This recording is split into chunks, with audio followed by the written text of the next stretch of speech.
اب امتحان بھی ہے. آپ دیکھتے ہیں کتنے لوگ آتے ہیں، پھر آنے کے بعد چلے جاتے ہیں تو پوچھا جائے گھر میں یہ مصروفیات وہ مصروفیات، وہ ساری چیزیں پہلے بھی تھی، لیکن یہاں آنے کے بعد بعض اوقات شیطان ایسا دکھاتا ہے جیسے یہ بہت بڑی ہو گئی. اب ایک ہی حل ہے اس کا کہ کیا طریقہ نکالا جائے کہ آپ پابندی سے مدرسے کو حاضری دے سکیں اور آپ کی کوئی چھٹی نہ ہو، آپ چھوڑے نہ مدرسہ. ایک ہی حل ہے. سب سے پہلے اپنی زندگی کے تمام معاملات میں پہلی ترجیح جو ہے آپ نے مدرسے کو دینی ہے. یعنی اپنے دل و دماغ میں سب سے پہلے اس بات کو بٹھا لیں کہ میرے رب نے جب مجھ پر اتنی بڑی مہربانی کر دی تو کسی بھی طریقے سے اس مہربانی پر کسی چیز کو ترجیح نہیں دوں گا. پھر انشاءاللہ عز و جل آپ دیکھیے گا کہ کوئی ایسی چیز نہیں ہے جو آپ کے آڑے آئے گی. یعنی گویا جب آپ نے یہ ذہن میں پختگی سے ارادہ کر لیا کہ رات 9 سے 11 تو مجھے مدرسے میں ہی ہونا ہے، چاہے دنیا ادھر سے ادھر ہو جائے، چاہے روزی روٹی رہے نہ رہے، چاہے کھانا پانی ملے نہ ملے، چاہے کوئی بیماری ہو، تکلیف ہو، پریشانی ہو، موت ہو، میت ہو، شادی ہو، 9 سے 11 مدرسہ. پھر آپ دیکھیے گا کہ وہ جو سارے کام آپ کو بظاہر مشکلات کے ساتھ نظر آ رہے ہیں، اللہ رب العزت اپنی مہربانی سے وہ سب آسان فرما دے گا انشاءاللہ. اور یہ میں نے بہت سارے لوگوں کو دیکھا ہے اپنے 10-12 سال کے ایکسپیرینس میں کہ لوگ بڑی پریشانی کی حالت میں آئے. میں نے ان سے عرض کی کہ آپ ایسا کریں، مدرسہ جوائن کریں. اب ان کو اس وقت یہ بات سمجھ ہی نہیں آئی کہ میری پریشانی اور مدرسہ دونوں الگ الگ چیزیں ہیں. مدرسے جا کے اور میں اپنا ٹائم وہاں لگا دوں گا، کب میری مشکلات اور پریشانیاں آئیں گی. لیکن یقین جانیے جتنے لوگوں کو بھی میں نے مشکلات میں دیکھ کر مدرسے میں بلایا ہے، چند ہی مہینوں میں نے دیکھا ان کی ساری مشکلات ختم ہو گئی. نعرہ تکبیر، نعرہ رسالہ، علماء اہل سنت. تو یہ خاص فیضان رضا کا فیضان ہے کہ یہاں جو لوگ بھی آتے ہیں الحمدللہ اللہ رب العزت اپنے فضل سے ان کی مشکلات پریشانیاں بھی حل کر دیتا ہے. لیکن ایسا نہیں کہ آپ مشکلات حل کرنے کے لیے آئے، یہاں پر آنا آپ نے پڑھنے کے لیے ہے. صرف ہمارا مقصد ایک ہے کہ اپنے رب کو راضی کرنا. دیکھیے اللہ تبارک و تعالی راضی ہوا اور اس حال میں ہم دنیا سے چلے گئے، بس بیڑا پار ہو گیا. رسول اللہ صلی اللہ علیہ وسلم نے فرمایا انما الاعمال بالخواتیم، اعمال کا دار و مدار خاتمے پر ہے کہ جس کا عمل درست رہا اس کا خاتمہ، جس کا خاتمہ درست ہوا اس کے عمل اسے فائدہ پہنچائیں گے، اور جس کا خاتمہ خراب ہو گیا اس کے لاکھوں عملوں کوئی فائدہ نہیں پہنچائیں گے. اب سوال یہ پیدا ہوتا ہے یہ جو خاتمہ ہے کیا اس سے ہمارے اس علم کا کوئی تعلق ہے یا نہیں؟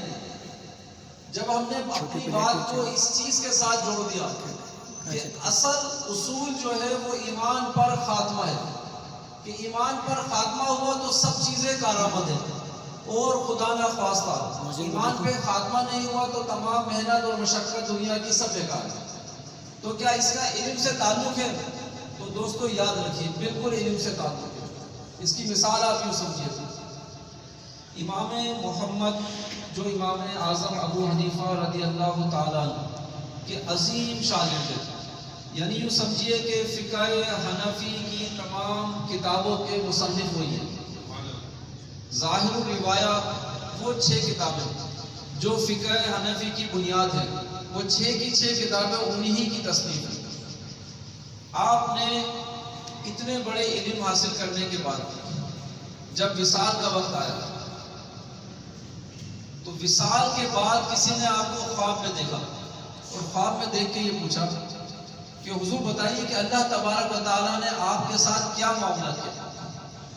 2 باتیں آپ نے بیان فرمائی، 2 الگ الگ لوگوں، دونوں ہی بڑی کام کیے، میں دونوں آپ کو عرض کر سکتا ہوں. پہلی بات تو آپ نے یہ فرمایا کہ جب فرشتے منکر نکیر میرے پاس آئے سوال کرنے کے لیے تو مجھے ہاتف غیب سے ایک آواز آئی کہ اے محمد اگر تجھے عذاب دینا ہوتا تو اتنا علم ہی عطا نہ فرماتا. ایک بات.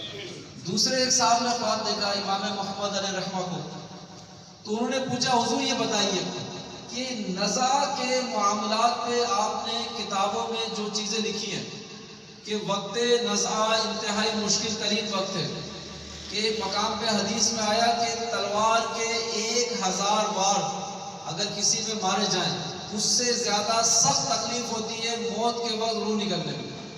ایک مقام پہ فرمایا کہ کانٹے دار درخت پر ایک ململ کا کپڑا ڈال دیا جائے، پھر اس کو گھسیٹا جائے تو جس طرح وہ کپڑا تار تار ہو جائے گا، اس طرح جسم سے جب روح نکلتی ہے تو تکلیف ہوتی ہے، یعنی بیان نہیں کیا جا سکتا۔ تو فرمایا آپ بتائیے نزا کے وقت آپ کے ساتھ کیا معاملہ ہوگا۔ اب ذرا سنیے علم دین کی برکت۔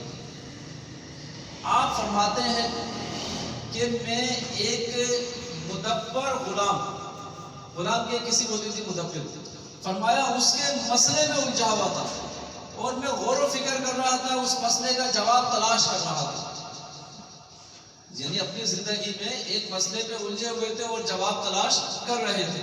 فرماتے ہیں کہ جب میں اس جواب کو اپنے ذہن میں تلاش کر کر آنکھیں کھولی میں نے، تو میں نے دیکھا میں قبر میں تھا۔